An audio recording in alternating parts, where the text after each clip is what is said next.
السلام عليكم ورحمة الله تعالى وبركاته. بسم الله الرحمن الرحيم. ரியாலு الصالحين பாடம் 82. இந்த ரியாலு الصالحين பாடத்தினுடைய 82ஆம் நாள் பாடத்தில் நாம் அமர்ந்திருக்கின்றோம்.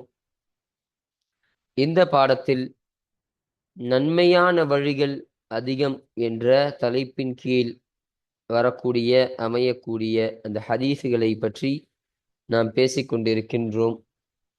அல்ஹம்துலில்லாஹ். நம்முடைய ஜாமியா ரகீப் எஜுகேஷனல் ட்ரஸ்டின் மூலமாக பல தீன் சம்பந்தப்பட்ட சேவைகளையும் பல துன்யா சம்பந்தப்பட்ட சேவைகளையும் நாம் செய்து கொண்டிருக்கின்றோம். இந்த சேவைகள் எவ்வித தொய்வின்றி தொடர்ந்து நடைபெறுவதற்காக நீங்கள் துஆ செய்யுங்கள், இன்னும் ஆதரவு தாருங்கள். நன்மையில் ஒன்று சேருவோம், முந்திக் கொள்வோம். உங்களுடைய நன்கொடைகளை எங்களுக்கு நீங்கள் தர விரும்பினால் எங்களுடைய பேங்க் அக்கவுண்ட் டீட்டெயில்ஸ், வங்கி முகவரிகள் இங்கு கொடுக்கப்பட்டு இருக்கின்றது. இது அல்லாமல் இங்கு கியூஆர் ஸ்கேனும் கொடுக்கப்பட்டு இருக்கின்றது. இதன் மூலமாக நீங்கள் ஸ்கேன் செய்தும் உங்களுடைய நன்கொடைகளை நீங்கள் தாராளமாக எங்களுக்கு வழங்கலாம். அல்லாஹு தஆலா இதன் மூலமாக உங்கள் நாட்டங்களையும் உங்கள் தேட்டங்களையும் அல்லாஹு தஆலா முழுமையாக நிறைவேற்றி தருவானாக. ஆமீன் ஆமீன் யா ரப்பல் ஆலமீன். இப்பொழுது இந்த ரியாது ஸாலிஹீனுடைய 82வது நாள் பாடத்துல நாம் 2 ஹதீஸுகளை பற்றி நாம் பேச இருக்கின்றோம். அந்த 2 ஹதீஸுகளில் முதலாவது ஹதீஸாகிறது சுவனத்தில் உலாவரும் ஒருவர் என்ற தலைப்பின் கீழ் நாம் அமைத்திருக்கின்றோம். அப்போ இந்த ஹதீஸில் ஸல்லல்லாஹு அலைஹி வஸல்லம் அவர்கள் ஒரு மனிதரை பற்றி சொல்லக்கூடிய ஒரு செய்தியை தான் இங்க ஒரு ஹதீஸாக நமக்கு பதிவு செஞ்சு தராங்க. அது என்ன செய்தின்னு பார்த்தா, ஸல்லல்லாஹு அலைஹி வஸல்லம் அவர்கள் சஹாபாக்களுக்கு சொல்றாங்க, சுவனத்துல ஒரு மனிதர் உலா வருவதை நான் பார்த்தேன்.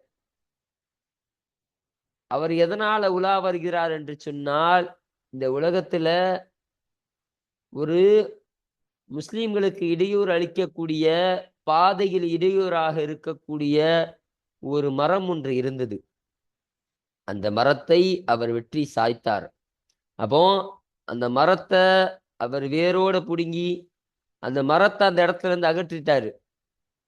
அப்போ இந்த ஒரு செயலின் காரணமாக தான் அவருக்கு சுவனத்தில் உலா வரும் ஒரு பாக்கியத்தை அல்லாஹு தஆலா கொடுத்திருக்கிறான். அப்படி அவர் உலா வருவதை நான் பார்த்தேன் என்று ஸல்லல்லாஹு அலைஹி வஸல்லம் அன்னவர்கள் நமக்கு சொல்லித் தருகிறார்கள். அப்போ இது இந்த பாடத்தினுடைய ஒரு அசலான ரிவாயத்தாக இருக்கு, அறிவிப்பாக இருக்கு. இது அல்லாமல் கூடுதலாக ஒரு 2 அறிவிப்பையும் 2 ரிவாயத்தையும் நமக்கு கூடுதலாக சொல்லித் தருவார்கள். அப்போ இதுதான் இந்த ஹதீஸாக இருக்கு. அப்போ இந்த ஹதீஸினுடைய முழுமையான விளக்கத்தை நம்ம இந்த ஹதீஸ் வாசிக்கும் பொழுது இன்ஷா அல்லாஹ் நம்ம பார்ப்போம். கூடுதலாக அந்த 2 ரிவாயத்தையும் பற்றி, அந்த ரிவாயத்தினுடைய தர்ஜிமாவையும் அதற்கான விளக்கத்தையும் நாம் இந்த பாடம் வாசிக்கும் பொழுது, இந்த ஹதீஸ் வாசிக்கும் பொழுது நாம் காண்போம். இதுதான் முதலாவது ஹதீஸ். அப்போ 2வது ஹதீஸானது பாவங்கள் மன்னிக்கப்படும் என்ற தலைப்பின் கீழ் அமையக்கூடிய ஹதீஸாக இருக்கு. அப்போ இந்த ஹதீஸ்ல ஸல்லல்லாஹு அலைஹி வஸல்லம் அவர்கள் என்ன சொல்லி தருவாங்கன்னா, ஒரு ஜும்மாவுக்கு போறதன் மூலமாக அவனுக்கு என்ன பலாபலன்கள் கிடைக்கக்கூடியதாக இருக்கு. ஒரு மனுஷனுக்கு அந்த ஜும்மாவில் நம்ம செய்யக்கூடிய ஏதாவது ஒரு வீணான செயல் என்பது அந்த ஜும்மாவினுடைய நன்மையை முழுமையாக கலைக்கக்கூடியதாக இருக்கு. இந்த 2 விஷயமும் என்ன, எப்படி என்பதை இதன் மூலமாக நமக்கு கற்றுத்தராங்க. பாருங்க, முதலாவது, ஒரு மனுஷன் நல்லபடியாக ஒது செஞ்சு நல்லபடியாக அவன் ஜும்மாவிற்கு போய் அந்த ஜும்மாவில் நடக்கக்கூடிய அந்த ஹுத்துபாக்களை அவன் செவி சாய்த்து கேட்கிறான். எந்த ஒரு வார்த்தையும் பேசாம அவன் மௌனமாக இருந்து செவி சாய்த்து அந்த ஹுத்துபாக்களையும் பயான்களையும் கேட்டு அங்க அமர்றான்னு சொன்னா, உட்கார்றான்னு சொன்னா, அந்த ஜும்மாவில இருந்து அடுத்த ஜும்மா வரைக்கும் அந்த ஒரு வாரம் அவன் செய்யக்கூடிய அனைத்து பாவங்களும் மன்னிக்கப்படும் என்பதை இதன் மூலமாக சொல்ல வருகிறார்கள். அது மட்டும் கிடையாது, கூடுதலாக ஒரு 3 நாள் சேர்த்து 10 நாட்கள் அவன் செய்யக்கூடிய அனைத்து பாவங்களும் அவனுக்கு மன்னிக்கப்படும் என்பதை இதன் மூலமாக நமக்கு தெரிவிக்கிறாங்க. அப்போ இது ஜும்மாவுக்கு இப்படி போறது மூலமா, இப்படி இருக்கிறது மூலமா இந்த நன்மைகளை, இந்த ஒரு பாக்கியத்தை பெற்றுக்கொள்ளலாம் என்பதை கற்றுத்தருவாங்க. இன்னொரு விஷயம், அதுவே ஒரு மனுஷன் அந்த ஜும்மாவில ஒரு கல்லை வச்சு தன்னுடைய கையை கொண்டு ஒரு கல்லை வச்சு விளையாண்டுட்டு இருக்கான். அப்படி தேவையில்லாத ஒரு விளையாட்டை அந்த ஜும்மாவுடைய அந்த நேரத்துல ஒரு மனுஷன் செய்யறான்னு சொன்னா, அந்த ஜும்மாவினுடைய மொத்த பலனையும் அவன் இழந்து விடுகிறான். அதுல இருந்து எந்த நன்மைகளும் கிடைக்காம அந்த ஜும்மாவிலிருந்து வெறும் கையாக அவன் திரும்பக்கூடியவனாக இருக்கிறான் என்பதை ஸல்லல்லாஹு அலைஹி வஸல்லம் அவர்கள் இந்த ஹதீஸின் மூலமாக கற்றுத்தருவாங்க. அப்போ இந்த ஹதீஸிற்கான இந்த தர்ஜுமாவையும் அதனுடைய கூடுதல் விளக்கத்தையும் நாம் இன்ஷா அல்லாஹ் இப்பொழுது பாடம் வாசிக்கும் பொழுது, ஹதீஸை வாசிக்கும் பொழுது நாம் பார்ப்போம். அப்போ இன்றைய பாடத்தில் இந்த 2 ஹதீஸுகளை பற்றி மட்டும்தான் நாம் பேச இருக்கின்றோம். அல்ஹம்துலில்லாஹ். இப்போ நம்ம கிதாபை பார்ப்போம். 127வது ஹதீஸ். அப்போ இந்த ரியாபு சாலிஹீன் உடைய கிதாபில் இடம்பெயரக்கூடிய ஹதீஸினுடைய அந்த வரிசையின் பிரகாரம் இது 127வது ஹதீஸாக இருக்கு என்பதை இங்கே சொல்றாங்க. அல் ஹாதி அஷர, இன்னும் இது 11வது ஹதீஸாக இது இருக்கின்றது. அப்போ இந்த நன்மையான வழிகள் அதிகம் என்ற இந்த தலைப்பின் கீழ் அமையக்கூடிய ஹதீஸினுடைய அந்த வரிசையின் பிரகாரம் இது 11வது ஹதீஸாக இருக்கு என்பதை இங்கு நமக்கு தெரிவிக்கிறாங்க. அன்ஹு, அவர்களை தொட்டும் அறிவிக்கப்படுகின்றது. அப்போ இந்த ஹூடைய லமீரும் முன்னால ஹதீஸை அறிவித்த அபூதர் ரலியல்லாஹு அன்ஹு அன்னவர்களை தான் குறிப்பிடுகிறார்கள். அப்போ அபூதர் ரலியல்லாஹு அன்ஹு அவர்களை தொட்டும் அறிவிக்கப்படக்கூடிய ஹதீஸாக இது இருக்கு. அனின் நபியி ஸல்லல்லாஹு அலைஹி வஸல்லம், நபி ஸல்லல்லாஹு அலைஹி வஸல்லம் அவர்களை தொட்டும் அவங்க அறிவிக்கிறாங்க. கால ஸல்லல்லாஹு அலைஹி வஸல்லம் அன்னவர்கள் சொன்னார்கள், லகது ரஅய்து ரஜுலன், நிச்சயமாக திட்டமாக ஒரு மனிதனை நான் பார்த்தேன், யதகல்லபு ஃபில் ஜன்னதி, அந்த சுவனத்தில் வலம் வர நான் பார்த்தேன். அப்போ வலம் வந்தார். அப்போ அந்த சுவனத்துல ஒரு மனுஷன் சுத்திக்கிட்டு இருந்தத, அவர் அப்படியே உலா வரத நான் பார்த்தேன் என்பதாக ஸல்லல்லாஹு அலைஹி வஸல்லம் அவர்கள் சொல்றாங்க. ஃபீ ஷஜரத்தின், ஒரு மரம் விஷயத்தில், கத்அஹா, அந்த மரத்தை அவர் துண்டித்தார், மின் லஹரி த்வரீகை, பாதையின் நடுவில் இருந்து, கானத், அது ஆகியிருந்தது, துதில் முஸ்லிமீன,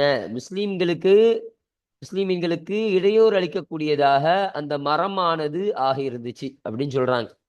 அப்போ ஒரு பாதையில நடுவுல இருக்கக்கூடிய ஒரு மரம், ரோட்டுக்கு நடுவுல ஒரு மரம் தான் எவ்வளவு டிஸ்டர்பன்ஸா இருக்கும், எவ்வளவு இடையூறா இருக்கும். அப்படி இருக்கக்கூடிய ஒரு மரம் இருந்துச்சு.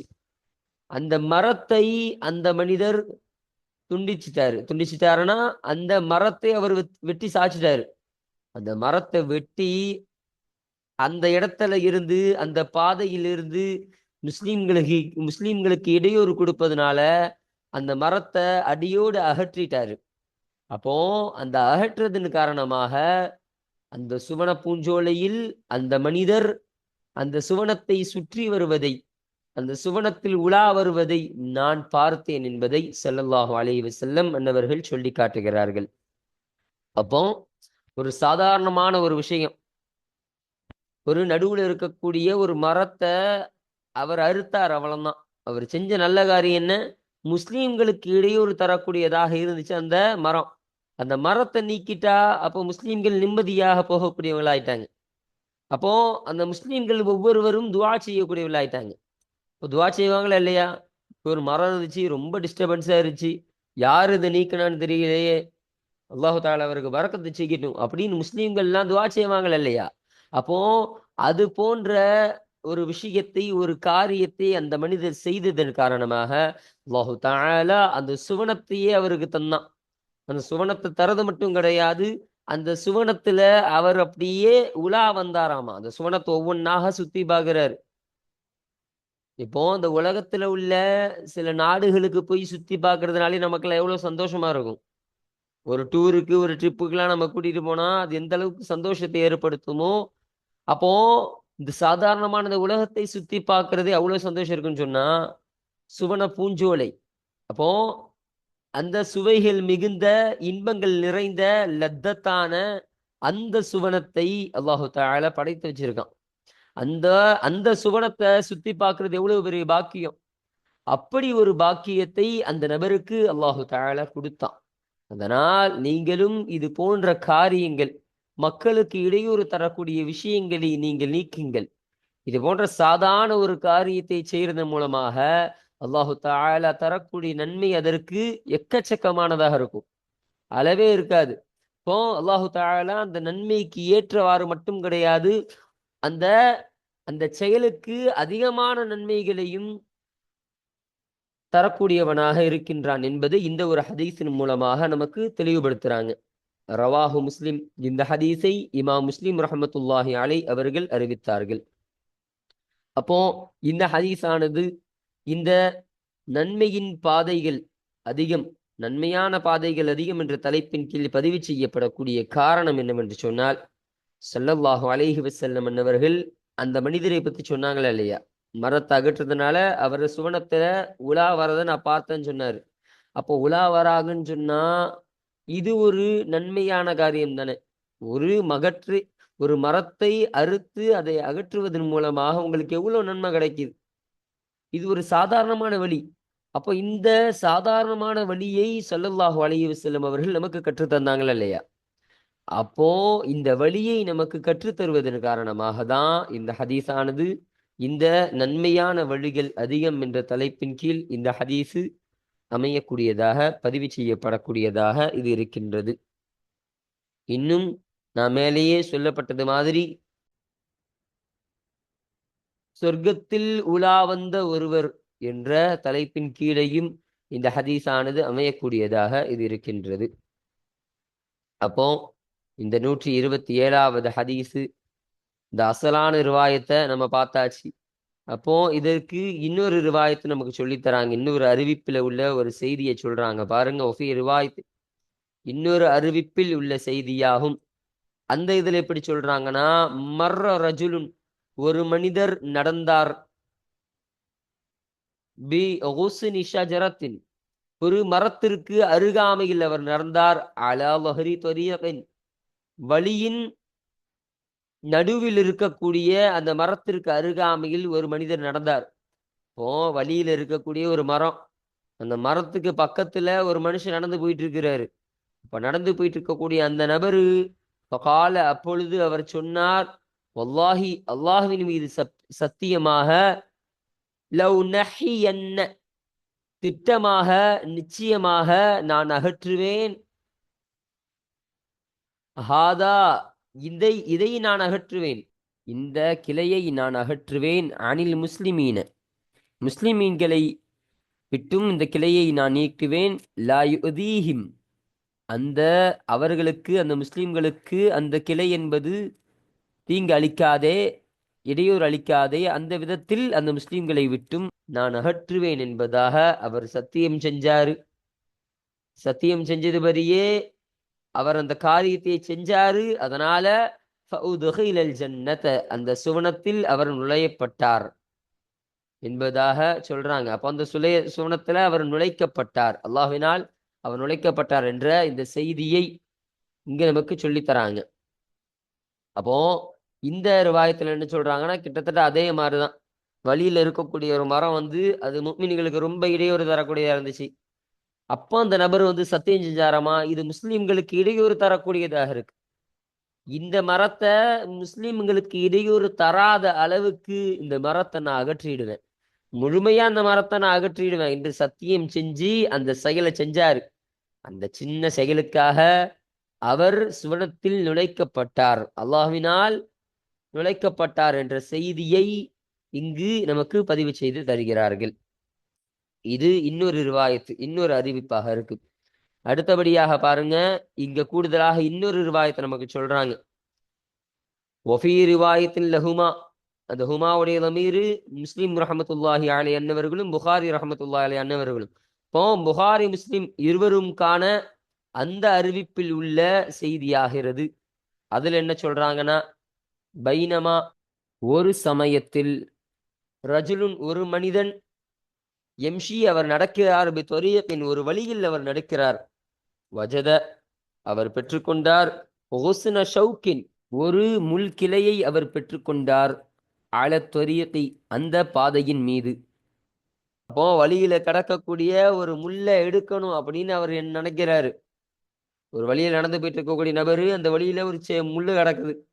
ஒரு சின்ன முள்ளை பார்த்த உடனே அந்த முள்ளை அகற்ற வேண்டும் என்று நினைத்த அவரு என்ன செஞ்சாருன்னா, எனவே அந்த முல்லை அவர் ஓரமாக ஆக்கினார். அஹரனா இறுதியாக ஆக்கினார் அப்படின்னு அர்த்தம். இறுதியாக ஆக்கினா என்ன, அந்த ரோட்டினுடைய இறுதினா அந்த ஓட்டினுடைய ஓரம் தானே, அப்படின்னு எடுத்துக்கலாம். அந்த வழியினுடைய ஓரத்தில் அந்த முல்லை அந்த நபர் ஆக்கினார் என்பதாக சொல்றாங்க. அப்போ அவரு நினைச்சபடியே அந்த முல்லை அவர் அகற்றி போட்டாரு ஓரமா. போட்ட உடனே ஷக்கரல்லாஹு லஹு, எனவே அல்லாஹு தஆலா அவருக்கு நன்றி பாராட்டினான். அல்லாஹு தஆலா அவருக்கு நன்றி பாராட்டினா, இன்னும் அவருக்கு அல்லாஹு தஆலா மன்னித்து கொடுத்தான். அப்போ அவர் செஞ்ச எல்லா பாவத்தையும் அல்லாஹு தஆலா மன்னித்து விட்டான் என்ற ஒரு விஷயத்தை இந்த ஒரு ரிவாயத்தின் மூலமாக, இந்த ஒரு அறிவிப்பின் மூலமாக நாம் விளங்கிக் கொள்ளலாம்.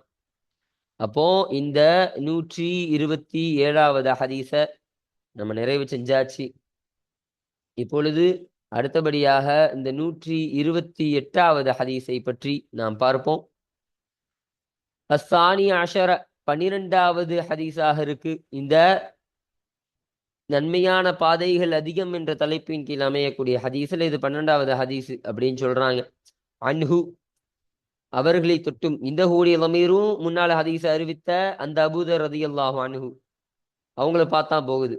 அப்போ இந்த ஹதீஸும் அபூதர் ரலியல்லாஹு அன்ஹு அவர்களை தொட்டும் அறிவிக்கப்படக்கூடியதாக இருக்கு. கால, அவர்கள் சொன்னார்கள், கால ரசூலுல்லாஹி ஸல்லல்லாஹு அலைஹி வஸல்லம், அல்லாஹுடைய தூதர் ஸல்லல்லாஹு அலைஹி வஸல்லம் அவர்கள் சொன்னதாக அபூதர் ரலியல்லாஹு அன்ஹு சொன்னார்கள். அப்ப ஸல்லல்லாஹு அலைஹி வஸல்லம் சொல்றாங்க பாருங்க, மன் தவல்லஅ, ஒருவன் உது செய்தான், ஃபஅஹ்ஸனல் உதுஅ, மேலும் அந்த உதுவை அழகாக்கினான், அழகான முறையில ஒருத்தன் உது செய்தான். சும்ம பிறகு அதல் ஜுமஅத, ஜுமாவிற்கு வந்தான், ஃபஸ்தமஅ, உபதேசத்தை செவி சாய்த்தான், வ அன்சத, இன்னும் அவர் மௌனமாக இருந்தார்.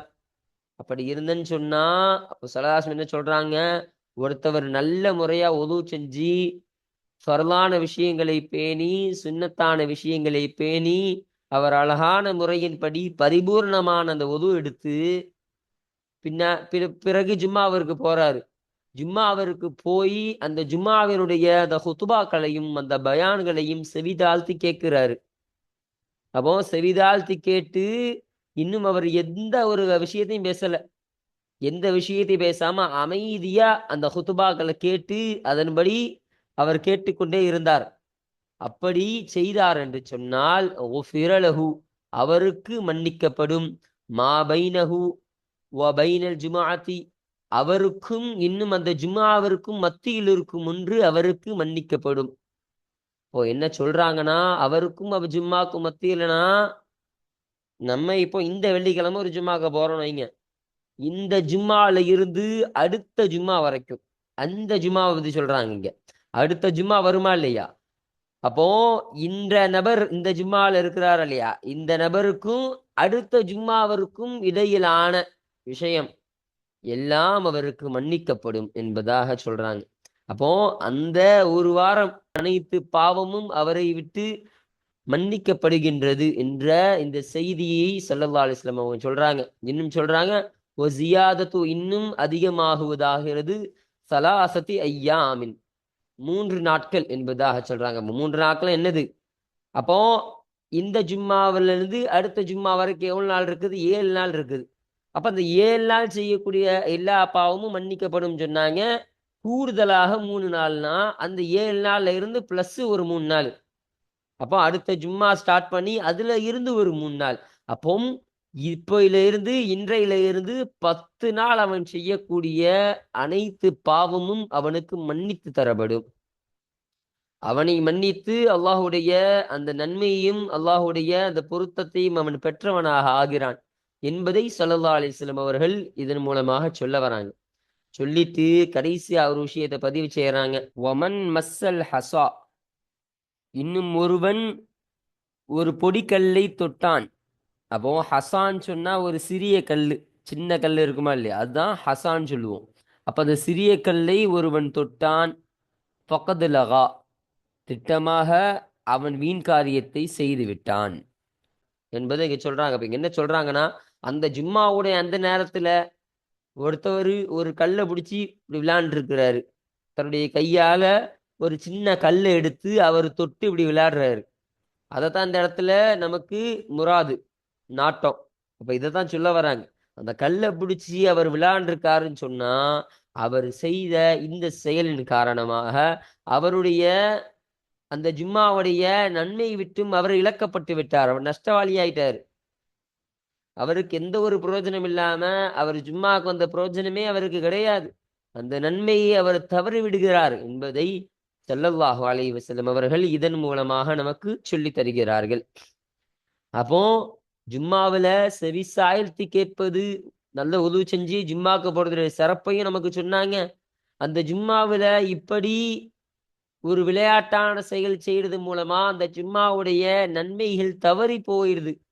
அப்படி என்கிற அந்த செய்தியையும் ஸல்லல்லாஹு அலைஹி வஸல்லம் அவர்கள் இதன் மூலமாக நமக்கு சொல்லித் தரக்கூடியவர்களா இருக்காங்க. அப்போ இதுதான் இந்த 128வது ஹதீஸா இருக்கு. ரவாஹு முஸ்லிம், இந்த ஹதீஸனை முஸ்லிம் ரஹ்மத்துல்லாஹி அலைஹி அன்னவர்கள் அறிவித்தார்கள் என்பதை சொல்றாங்க. அப்போ இந்த ஹதீஸானது இந்த நன்மையான பாதைகள் அதிகம் என்ற தலைப்பின் கீழ் பதிவு செய்யப்படக்கூடிய காரணம் என்னவென்று சொன்னால், இந்த ஹதீஸ்ல ஸல்லல்லாஹு அலைஹி வஸல்லம் அவர்கள் ஒரு நன்மையான காரியத்தை கத்து தராங்க. நீ நல்ல உது செய்ப்பா, நல்ல ஜும்மாக்கு போ, ஜும்மாக்கு போய் அதனுடைய ஹுத்பாக்களை நீ மௌனமாக இருந்து நல்லபடியா கேளு. இப்படி கேட்டேன்னு சொன்னா உனக்கு இவ்வளவு பாவம் மன்னிக்கப்படும் அப்படின்னு சொல்றாங்கன்னா, அப்ப பாவம் மட்டும்தான் மன்னிக்கப்படும், அவனுக்கு நன்மை எல்லாம் வழங்கப்படாதுன்னு கேட்டா, இந்த ஹதீஸின் மூலமாக நன்மையும் உனக்கு கிடைக்கக்கூடியதா இருக்கு என்பதையும் தான் சொல்றாங்க ஒரு கருத்தா. அப்போ உனக்கு நன்மையும் நீ பெறக்கூடியவனாக இருக்கிறாய். அப்போ இது நன்மை செய்வதற்கு ஒரு எளிய ஒரு காரியமா இருக்கு. சாதாரணமான விஷயம் தானேங்க, இது ரொம்ப ஈஸியான விஷயம் தானே. வெள்ளிக்கிழமை நல்லா குளிக்கிறோம், குளிச்சு ஒது செய்யறோம், நல்ல புது ட்ரெஸ் எல்லாம் போட்டு ஜும்மாக்கு போறோம். ஜும்மாக்கு போயிட்டு அந்த ஒரு 1/2 மணி நேரம் இல்ல இந்த 1 மணி நேரம் நம்ம அமைதியா இருக்க முடியாதா? அல்லாஹ்விற்காக அந்த ஹுத்துபாக்களை கேட்டு செவிசாய்த்து கேட்டு அந்த ஜும்மாவுடைய முழு நன்மையை பெறுறது ஒன்றும் பெரிய விஷயம் கிடையாது. 1 மணி நேரம் சைலண்ட் இருந்தா என்ன ஆயிட போகுது? அப்போ அந்த ஒரு எளிய வழியை ஸல்லல்லாஹு அலைஹி வஸல்லம் அவர்கள் இந்த ஹதீஸின் மூலமாக நமக்கு சொல்ல வருவதன் காரணமாக தான் இந்த ஹதீஸானது இந்த நன்மையான பாதைகள் அதிகம் என்ற தலைப்பின் கீழ் அமையக்கூடிய, பதிவு செய்யப்படக்கூடிய காரணமாக இது அமைகின்றது. இன்னும் நான் மேலேயே சொல்லப்பட்டது மாதிரி பாவங்கள் மன்னிக்கப்படும் என்ற தலைப்பின் கீழையும் இந்த ஹதீஸானது அமையக்கூடியதாக இது இருக்கின்றது என்பதை நமக்கு பதிவு செஞ்சு தராங்க. அப்போ இன்றைய பாடத்துல இந்த 127வது ஹதீஸையும் இந்த 128வது ஹதீஸையும் நாம் பார்த்து நிறைவு செஞ்சாச்சு. அல்ஹம்துலில்லாஹ். இப்போ இன்ஷா அல்லாஹ் அடுத்த பாடத்துல இந்த 129வது ஹதீஸினுடைய அந்த விளக்கத்தையும் அந்த தர்ஜுமாக்களையும் பற்றி நாம் அடுத்த பாடத்தில் நாம் பேசுவோம். وآخر دعوانا أن الحمد لله رب العالمين. அஸ்ஸலாமு அலைக்கும் வரஹ்மத்துல்லாஹி தஆலா வபரகாத்துஹு.